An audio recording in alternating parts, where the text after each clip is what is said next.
सालों पहले की बात है। चंदनपुर नाम के एक गांव में दगन नाम का युवक रहा करता था। वह बहुत ही आलसी और कामचोर था। दगन के आलस और दिन रात सोने की आदत से उसकी बूढ़ी मां परेशान रहती थी। किसी तरह वो दर्जी का काम करके अपना परिवार चलाती, लेकिन दगन पर इसका कोई असर नहीं होता।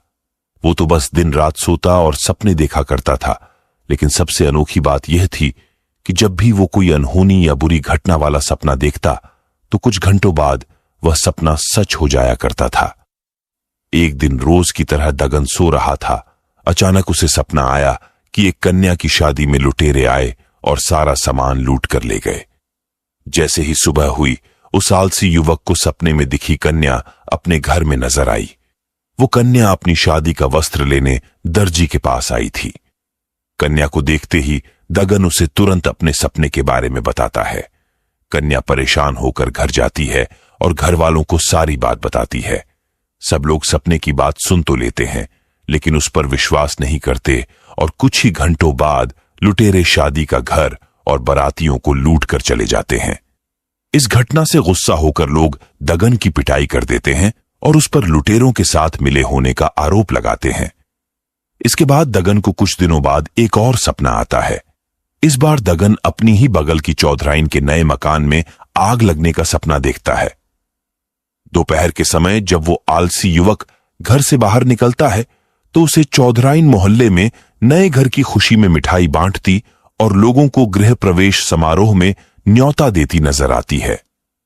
महिला को देखते ही उसके पास दगन भागा चला जाता है और उसे अपने सपने के बारे में सब कुछ बता देता है। महिला दगन पर नाराज होकर वहां से चली जाती है, लेकिन समारोह से पहले घर को आग से बचाने का पूरा बंदोबस्त कर लेती है। लेकिन फिर भी दगन का सपना सच हो जाता है और चौधराइन का घर जलकर राख हो जाता है। ऐसा सालों तक चलता जाता है। हर बार दगन बुरा सपना देखते ही लोगों को सतर्क करने के लिए पहुंच जाता, लेकिन आखिर में वह लोगों के गुस्से का शिकार हो जाता। इससे तंग आकर दगन गांव त्यागने का फैसला लेता है। वो गांव से दूर एक दूसरे राज्य में चला जाता है। यहां अपना पेट पालने के लिए दगन नौकरी ढूंढने लगता है। किस्मत से उसे एक राजा के यहां चौकीदार का काम मिल जाता है। दगन को नौकरी मिलने के कुछ दिनों बाद ही राजा को सोनपुर गांव निकलना होता है। सोनपुर जाने से एक दिन पहले की रात दगन को सपना आता है कि सोनपुर गांव में भयानक भूकंप आया और वहां कोई भी जिंदा नहीं बचा। जैसे ही सुबह राजा की सवारी सोनपुर की तरफ रवाना होने लगती है तो दगन फटाफट राजा के रथ के पास पहुंचकर उन्हें अपने सपने के बारे में बताता है और उन्हें सोनपुर जाने से रोक लेता है। अगले ही दिन राजा के पास समाचार पहुंचता है कि उस गांव में भूकंप आने के बाद कोई भी जिंदा नहीं बचा। पूरा गांव श्मशान में तब्दील हो गया। समाचार मिलते ही राजा चौकीदार को अपने दरबार में बुलवाते हैं। सोनपुर में आए भूकंप से बचाने के लिए वो दगन को कीमती जेवर देकर नौकरी से निकाल देते हैं। इतनी कहानी सुनाकर बेताल चुप हो जाता है। कुछ देर बाद वो राजा विक्रम से पूछता है, बताओ दगन को उपहार देने के बाद नौकरी से क्यों निकाल दिया गया? सवाल सुनते ही राजा विक्रमादित्य जवाब देते हैं कि उसे जेवर राजा की जान बचाने के लिए दिए गए और चौकीदारी करते समय सोने के लिए उसे नौकरी से निकाल दिया गया।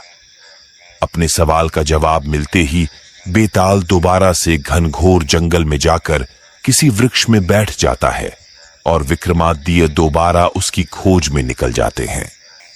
कहानी से सीख। इस कहानी से दो सीख मिलती है। पहली, काम के प्रति लापरवाही नहीं बरतनी चाहिए, वरना परिणाम गंभीर हो सकते हैं। दूसरी, किसी का भला करने पर अगर बुराई या फटकार मिल रही हो तो भी भलाई करने का रास्ता नहीं त्यागना चाहिए, क्योंकि कभी न कभी अच्छे कर्म का फल जरूर मिलता है। हम आशा करते हैं कि आपको आज की कहानी पसंद आई होगी। ऐसी ही और कहानियां सुनने के लिए वीडियो को लाइक और शेयर करें और चैनल को सब्सक्राइब करें। मिलते हैं कल की वीडियो में।